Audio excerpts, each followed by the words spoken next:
കണ്ണൂരിൽ 2013 അറസ്റ്റിലായ മുംബൈ സ്ഫോടന പരമ്പര കേസിലെ പ്രതിയെ സഹതടവുകാർ മർദ്ദിച്ച് കൊലപ്പെടുത്തി. മുഹമ്മദ് അലി ഖാൻ എന്ന മനോജ് കുമാർ ഗുപ്തയെയാണ് കൊലപ്പെടുത്തിയത്. മുഹമ്മദ് അലി ഖാനെ കണ്ണൂർ ടൗൺ പോലീസാണ് അത്താഴക്കുന്നിലെ ഭാര്യ വീട്ടിൽ നിന്നും അറസ്റ്റ് ചെയ്തത്. കോലാപ്പൂരിലെ കലംബ സെൻട്രൽ ജയിലിലാണ് കൊലപാതകം നടന്നത്.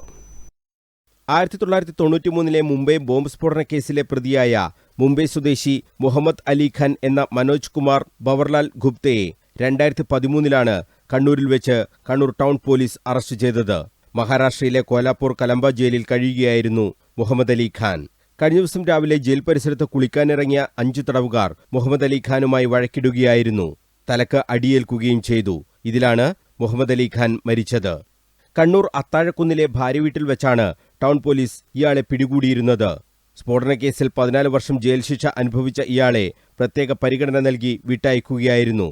സുപ്രീം കോടതി ജീവപര്യന്തം തടവ് എന്നത് ജീവിതാവസാനം വരെ എന്നാക്കി പ്രഖ്യാപിച്ചതോടെയാണ് ഇയാളെ കണ്ടെത്താൻ CBI ശ്രമം തുടങ്ങിയത്. 2008 അത്താഴക്കുന്ന് സ്വദേശിയെ ഇയാൾ മുംബൈയിൽ വെച്ച് വിവാഹം ചെയ്തത്. ഭാര്യ പ്രസവത്തിനായി അത്താഴക്കുന്നിലെ വീട്ടിൽ എത്തിയപ്പോൾ ഇയാളും വന്നിരുന്നു. ഇതറിഞ്ഞാണ് CBI സംഘം അത്താഴക്കുന്നിലെത്തിയത്. അപ്പോഴേക്കും ഇയാൾ വീട്ടിൽ നിന്നും രക്ഷപ്പെട്ടിരുന്നു. പിന്നീട് കണ്ണൂർ ടൗൺ പോലീസാണ് ഇയാളെ അറസ്റ്റ് ചെയ്തത്.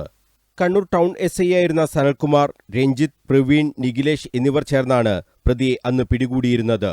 പ്രതിയെ പിന്നീട് CBIക്ക് കൈമാറുകയായിരുന്നു. അതിസാഹസികമായാണ് ടൗൺ പോലീസ് ഈ പ്രതിയെ പിടികൂടിയത്. ഇതിന് CBI സംഘം അന്ന് കണ്ണൂർ ടൗൺ പോലീസിനെ അഭിനന്ദിക്കുകയും ചെയ്തിരുന്നു. 1993 മാർച്ച് 12 മുംബൈ നഗരത്തെ ഞെട്ടിച്ച ഭീകരാക്രമണം നടന്നത്. നഗരത്തിലെ വിവിധ ഭാഗങ്ങളിലായി നടന്ന 13 സ്ഫോടനങ്ങളിൽ 257 പേർ മരിക്കുകയും ആയിരക്കണക്കിന് ആളുകൾക്ക് പരിക്കേൽക്കുകയും ചെയ്തിരുന്നു. ഈ കേസിലാണ് മുഹമ്മദ് അലി ഖാനെ അറസ്റ്റ് ചെയ്തത്. മനോജ് കുമാർ ഗുപ്ത മതം മാറിയ ശേഷമാണ് ഭീകര സംഘടനകളുമായി ചേർന്ന് പ്രവർത്തിക്കാൻ തുടങ്ങിയത്.